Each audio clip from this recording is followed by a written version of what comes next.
Hello, welcome. I am so glad that you are joining us today for our mindfulness activity. And we will get into the activity itself in a second here, but I first wanted to start talking about a concept that will lead into it. And this concept is called the brain in the palm of our hand. And I was first introduced to this concept when I was teaching an anger management class.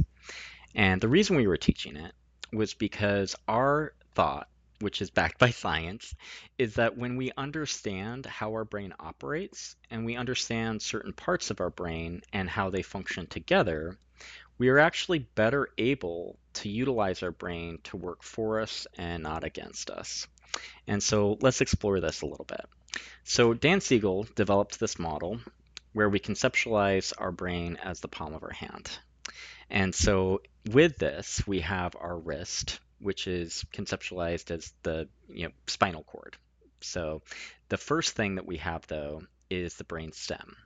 And this is sometimes referred to as the old brain, which it has earned that title because it's around, animals developed it around 500 million years ago. So yeah, it's pretty old. And we all have it within our heads, within our brains. And this is responsible for our base functionality in living. And so, for an example, my heart is beating right now. I am breathing. I am digesting whatever I had for lunch. All of those things I'm not really needing to do intentionally.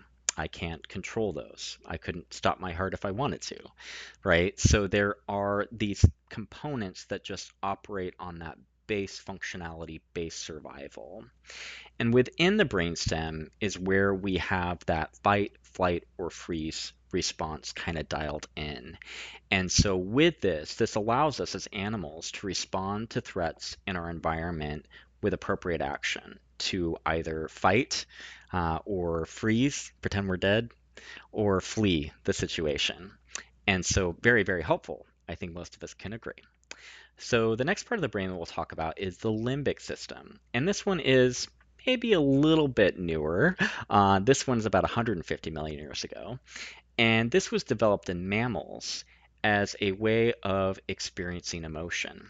And so this is where things like anger live, where happiness live, where disappointment, regret, all of those emotions come from our limbic system and are regulated through our limbic system.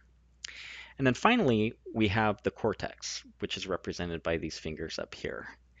And the cortex is sometimes referred to as the new brain. And it's about 6 to 8 million years old. So, yeah, it's a newbie on the block, comparatively speaking. And the cortex helps us to develop a rational explanation for what's happening around us. It's logic, it's reason, it's how we determine if something is really truly beneficial or not. It kind of helps us to analyze circumstance. And that goes on top of the limbic system. And so, in order for us to function in the best way, these systems are all operating together. Now, we know that sometimes we experience circumstances in our environment that get us a little dysregulated. So somebody might cut us off in traffic, or somebody might call us a bad name, or we might get really upset because somebody hurt our feelings. And when that happens, our old brain starts to say there's a threat, and it starts to say you need to respond. And so it activates. And again, that can be very helpful, but sometimes that activation happens in circumstances where it's not helpful, and maybe it's a little bit disproportionate and a little bit stronger than what we need it to be. And so when we think about circumstances that activate us, we can think about blowing our top, where our new brain is blown up and we have our limbic system that becomes activated. And so we then have a circumstance where we might operate and behave in a way that we're not entirely proud of. So another metaphor you can kind of think about, if it's helpful, is to think about this as like our brain is like an old-timey ship. And so the ship itself is the brainstem. So that's the part of the ship, yeah, we get it to float and we don't really think about it again, hopefully. It just does it without us really needing to participate all that much in it. And then on the ship, we may have a doctor, and that doctor takes care of the crew.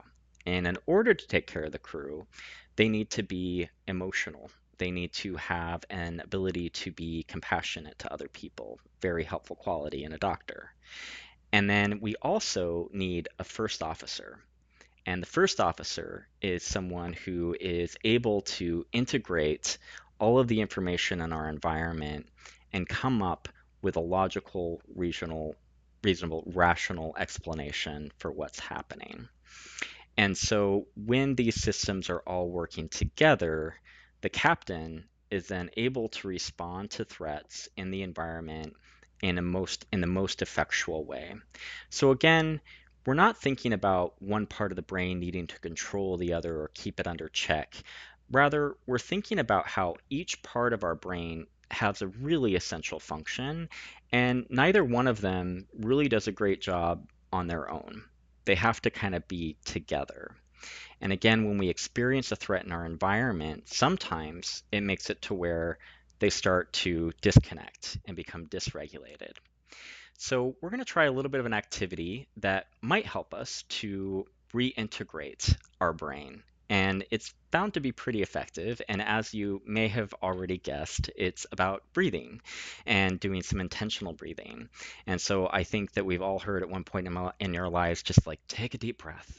And there's actually some science behind that because when we take a deep breath and release it, then that's actually communicating something to our brain that's saying, okay, you're calm, you're safe.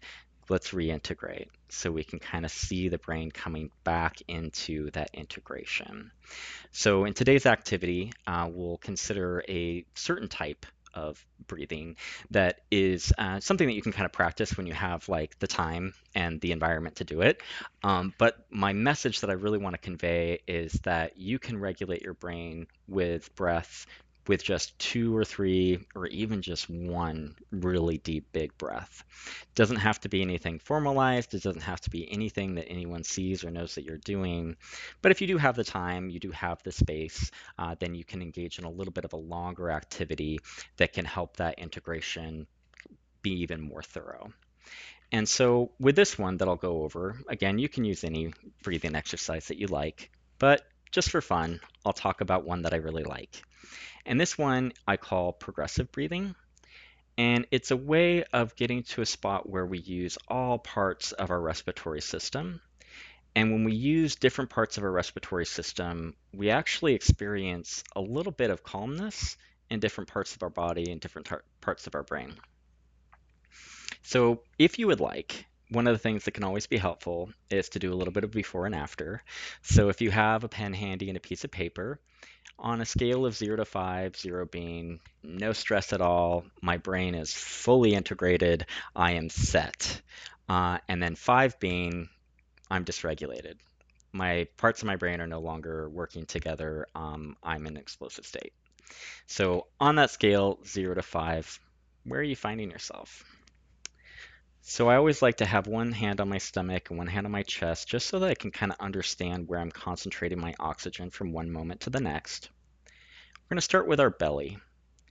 And so I'll go through it once and then we'll do a few times on our own. So with this, we start our breath the way deep bottom of our belly. When we do that, you might already feel some feel goods coming through. Might feel a little bit of sense of calm. And then once we've filled up our belly full of oxygen, we move on to our chest. You take oxygen there. We might feel even more relaxed. And then finally, we bring our breath all the way up our throat and into our head. And when we do that, we might even experience having a little bit of a smile on our face. So let's do this together. Whew, take a big breath out again.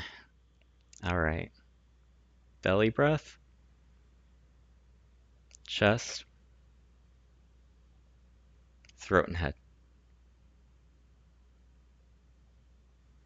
Exhale. Belly breath, chest, throat and head. Exhale. And the last two, I encourage you to do on your own.